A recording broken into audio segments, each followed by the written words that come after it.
Battlefield 2042 is about to make a massive, probably irreversible change to their game, and it's going to affect basically everything that you do. With the class rebalance coming in January, we know what DICE is changing, but we don't know exactly how it's going to affect your gameplay or the overall team play dynamics. That said, we can anticipate a lot of these changes, and I want to illustrate some of the biggest shifts that I think will affect most players.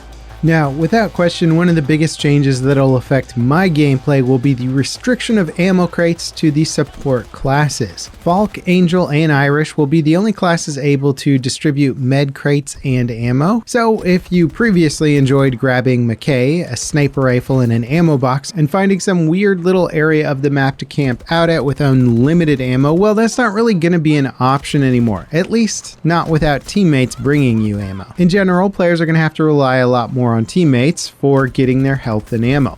Luckily, some UI updates should help you find that ammo easier and let the ammo carriers see who needs ammo a bit easier. Picking up mags from fallen enemies is going to become more necessary for the lone wolf assault players, and even swapping weapons or mag types will be much more necessary to keep yourself going in combat. Now, for some reason, I thought that they were actually going to do away with classes that could both heal and rearm themselves, but at least as far as I can tell, Falk and Angel will be largely unchanged and still very powerful in this regard. If you're married to the gameplay of Falk's self-healing and self-rearming, then you really might not be that affected by this update in terms of your own gameplay style, though you may be swayed to try out some of the new assault classes with their new self-heal pens. They won't be able to carry ammo, but being agile and aggressive should help them keep topped off while they're self-healing in between combat. In fact, the popular assault classes like McKay and Sundance are getting some big buffs with the self-heal pen and assault rifle weapon specializations, allowing them to shoot faster from a sprint while using assault rifles. The most recent specialist, Rashid, actually seems like he's really just going to get some weak upgrades considering that he already self-heals after kills. The added heal pen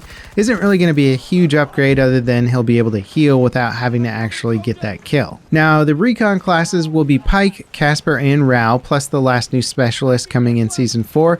They're all going to come equipped with spawn beacons. This will make them essential classes for keeping pushes alive or having backup spawns at conquest objectives that you can use once an objective starts to get captured or gets fully captured. This will be hugely useful, and it's going to make Sundance's anti-armor grenades even more useful as those auto-track spawn beacons. I currently use them a lot to hunt down those spawn beacons and UAVs, so I would imagine that she's going to be a top pick for shutting down those spawns. Recons will also become the big synergy class with engineers. Rao, of course, will have his hacking ability to allow for more lock-on hits against certain armored vehicles, but also recons will now be the only classes that get access to SOFLAM targeting and the new tracer darts, so they'll be entirely responsible for hacking vehicles and target designating them for engineers to take them out. Hopefully this recon and engineer meta really takes root. Now, I don't anticipate the longer breath holding to make a huge difference for the sniper proficiencies with the recon class. At least for my playstyle, I don't spend a lot of time sitting still and holding my breath, so it's kind of a lame proficiency for that class in my opinion. Something that improved their aim down sight speed or rechamber speed with bolt action rifles would have been better for players of all skill levels in my opinion, but we'll have to see if DICE is going to make any changes from this point on. Now, the engineer changes are going to be potentially some of the biggest game changers. Boris, Crawford, and Liz will all spawn with permanent repair tools, and they'll be the only class that gets rocket launchers and mines. This means that they can always repair or even disable vehicles using the blowtorch. Currently, there's almost no incentive to spawn with the repair tool as you have to sacrifice rocket launchers to do so, but with the new update, I anticipate a lot more vehicle repairing. This could be both good and bad for the gameplay and will likely need some follow-up vehicle balance. I expect tanks to more frequently have secondary reppers, helping them win tank fights and just keep their vehicles alive in combat, but I'm also anticipating transport helicopters and vehicles to more commonly have dedicated reppers. This could further exacerbate the flying tank status of these vehicles, so it'll be interesting to see how it balances out. Ultimately, the change is good and the balance will just have to come on the vehicle side of things to make sure that they don't get out of hand once they have a lot more dedicated repping. Now earlier I kind of briefly discussed some of the support changes, but the main change to support is that they're all getting defibrillators. However, this doesn't really affect Falk or Angel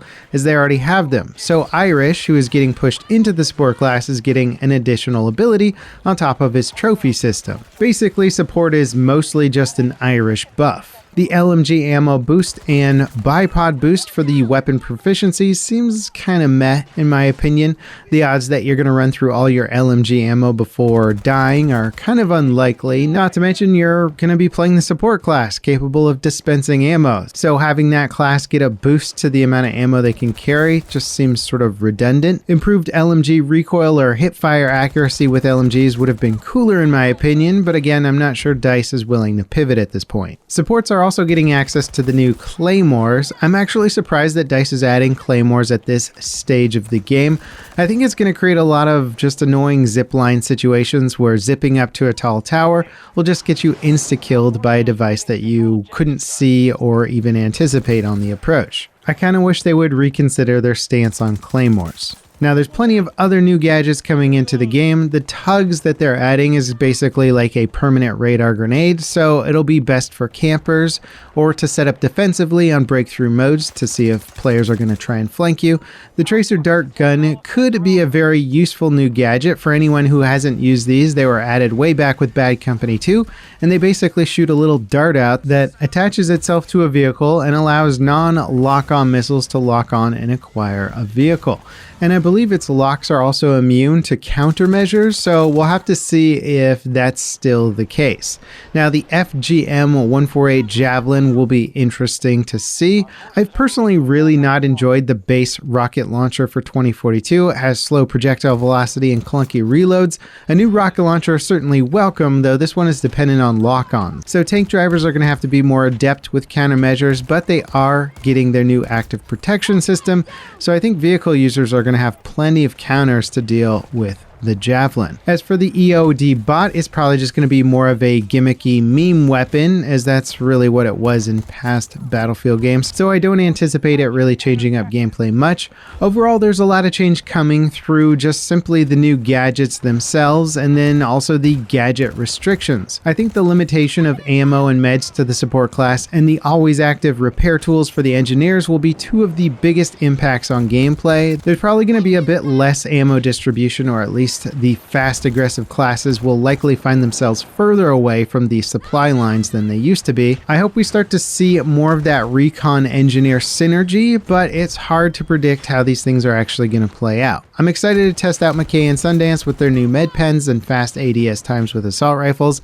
That'll probably be the first thing that I test out, but then I'm going to quickly try out the new engineer gadgets as well. What are you guys looking forward to the most with the Specialist rework? Do you think there's some weird gameplay changes here that I've overlooked, or do you think I've probably covered most of the basics? Now, if you missed my video yesterday, it's certainly worth a watch. We talk about auto aim getting added to PC first-person shooters. This is really happening in big AAA titles now, and I don't much care for it. Check out my video on the implications of this type of change. As always, guys, thanks for watching, and I'll see you next time. This is Level Cap, signing off.